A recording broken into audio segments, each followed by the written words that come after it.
Otradien no rīta aizdījām laidu šeit Ulrichhamā un tad jau devāmies izbraukumā uz Moldovu, kur bija spēle pret Čehijas vienaudžiem.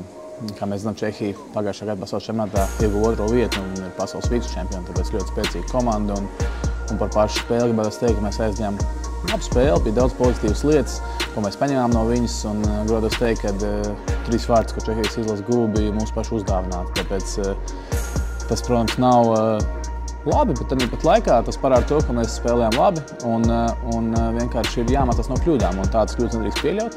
Un ejot uz priekšu, es domāju, ka treneriem pietiekoši laiks paiet, lai iziet cauri visām niansēm, izlabot kļūdas, parunāt ar spēlētājiem un pastāstīt katram, kā kuram bija jāspēlē attiecīgajā situācijā.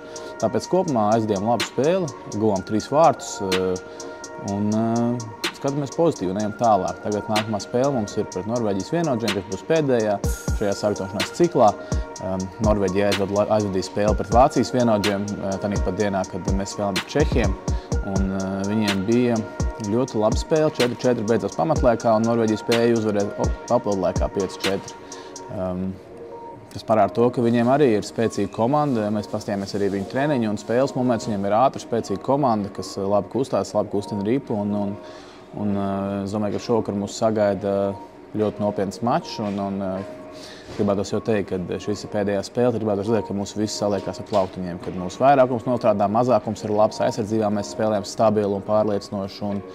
Gribētu, protams, noslēgt sagatavošanās ciklus pozitīvus nots ar uzvaru.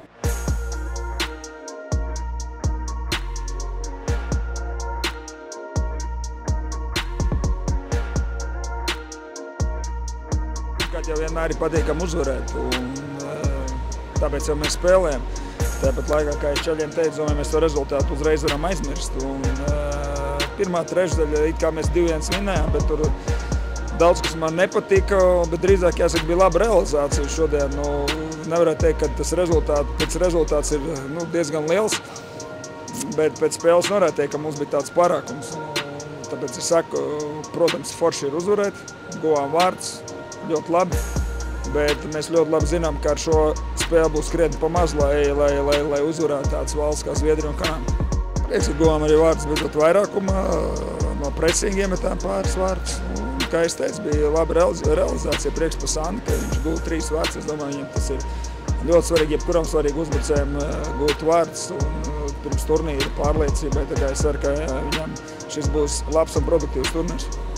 Šodien arī Eriks man teikt, ko nespēlēja, kuram ir savainojums, bet domāju, ka līdz pirmai spēlē tur cerams, ka viss būs kārtībā. Pēc otrās trešdaļas bija 5-1 un, teiksim, mums prātnotais virknējums Vecaktiņš ar Ločmelu, ar Danu.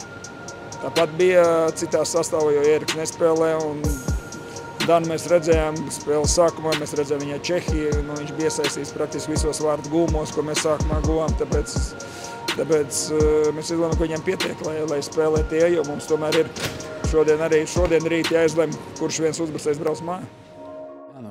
Pa sastāvu aprasēm šodien mēs esam 26 hokejs, 8 aizsargi, 15 uzbrucēji un 3 vārtsargi. Kas nozīmē to, ka vēl joprojām vienam spēlētājiem būs jādodas mājās. Tas nekad nav viegli, bet šīs spēles ir tas mērķis, lai treneri varētu saprast, kas arī būs tas liekais spēlētājs. Šovakar jau mums būs kaut kāda skaidrība par to, kur tad būs tie 25, kas tālāk pārvāksies uz Gēteburgu. Tad jau 25. decembrī mēs noteiksim gala sastāvu, kas ir 20+3, un paliks 2 rezervisti, kuri gatavosies ar komandu, trenēsies ar komandu, bet spēlēt tikai varēs tad, ja kāds no mūsu pamatsastāvu spēlētājiem būs traumu, un tad viņi spēs aizveidot šos spēlētājus.